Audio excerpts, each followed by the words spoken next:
Hello friends! So today we're talking about some natural induction methods. And I just want to preface this by saying that as a doula, I am a non-medical support person, and anything that you try should be talked through with your healthcare provider. Don't take anything I say as medical advice. So let's say you are nearing the end of your pregnancy. Let's say maybe you're even past your due date a little bit.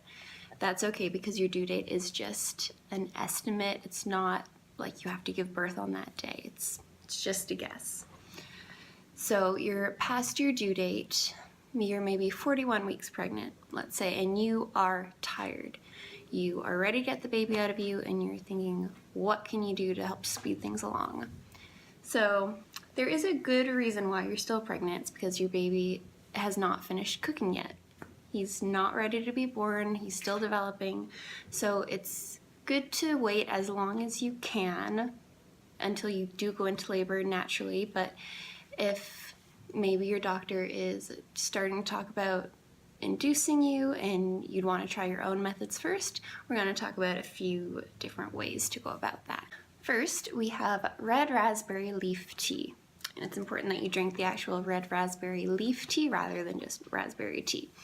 And this tea does not actually taste like raspberries. This is the red raspberry leaf tea that I use. It helps with menstrual pain as well as a uterine tonic leading up to labor and birth. It helps tone and strengthen the uterus. Drinking this will actually help maybe kind of get things going a little bit if your body's already headed towards that direction and ready to go into labor. But it is best to listen to your gut about taking it or not. Some women, it will make them nauseous and they won't want to take it, so that's fine, you don't need to. Others love it. So up to you. Best to talk to your doctor first, make sure there's no contraindications about that. Next we have sex. So this is a win-win situation because sex is great, especially towards the end of your pregnancy. Semen contains prostaglandins, which is the hormone that helps ripen your cervix. So your doctor might be talking about trying to induce you with a prostaglandin gel, which is just a gel they put up there, put on your cervix to help ripen it up. So you can do your own way naturally of doing that by getting some semen up there. And not only that, but the female orgasm actually releases oxytocin in our bodies. And oxytocin, of course, is the love and bonding hormone that is released during labor and birth and breastfeeding, and that's what helps get contractions going as well. Nipple stimulation is also a great way to get oxytocin flowing. It's safe to have sex when you are pregnant and towards the end of your pregnancy. Totally okay. Of course, check with your doctor, but as long as your water hasn't broken, you should be good to go. Next, we have acupuncture or acupressure. There are some acupuncturists who are especially trained in pregnancy and for labor. So if you can find one of those people around your area, that would be great, and you can talk to them, see what works best for you.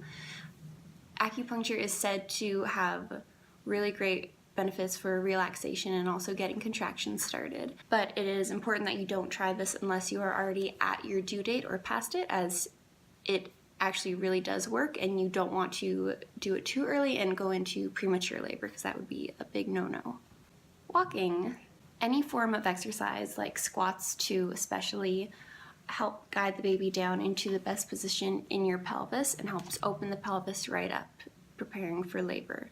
It's just important that you don't overdo it or overexert yourself towards the end of your pregnancy because you want to make sure that you have enough energy to go through the marathon that is labor and birth.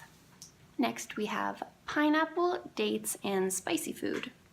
So these foods, again, it could be a placebo effect, or it could actually be that there is some magical property in these delicious foods that help to get contractions started. Some women swear by it, others think it doesn't do anything, so again, it's up to you. Do what feels best for your body. Eating these foods isn't going to hurt.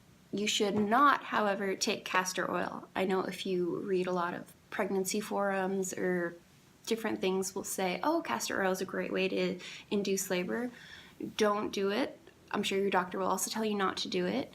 It will get contractions going, yes, but by giving you diarrhea, moving your intestines, and that will dehydrate you, it will zap your energy, and actually has the potential to make your baby pass his first poop, the meconium, which can be very dangerous. So it's really best not to take castor oil unless maybe if your cervix is already totally ripe and you're about to go into labor, maybe, but check with a healthcare provider. You don't want to do anything that could be dangerous for you. And lastly, we have sweeping the membranes. While this one is still non-medical, you do need a healthcare provider to do it for you. You cannot do this one on your own. It's very important. So sweeping the membranes is when your doctor will insert a gloved finger inside of your vagina and kind of release the area between the amniotic sac and the cervix, which again releases prostaglandins, and that will get labor started, maybe kind of start contractions. Your doctor may just do this already at your prenatal appointments leading up to when you go into labor. It's your choice. You can definitely opt out of them, tell them you don't want to do that, or if you do, you can bring it up. It's always up to you, your choice. What it all comes down to is your baby knows when to be born. You should give yourself as much time to let your baby finish cooking and finish developing until he's ready to come out. But here are a few of the methods that you can do to help prepare your body for the labor and birth, help prepare your body for what it's about to go through, and just, be kind to yourself, be good to your body, and always check with your healthcare provider if there's anything that you're unsure about, or if you want to know more about, maybe they have some advice for you as well. And you can always shoot me any questions or ask me anything that you would like to know. And you can also visit my site at www.silverbirth.com. And we'll talk soon. Bye-bye.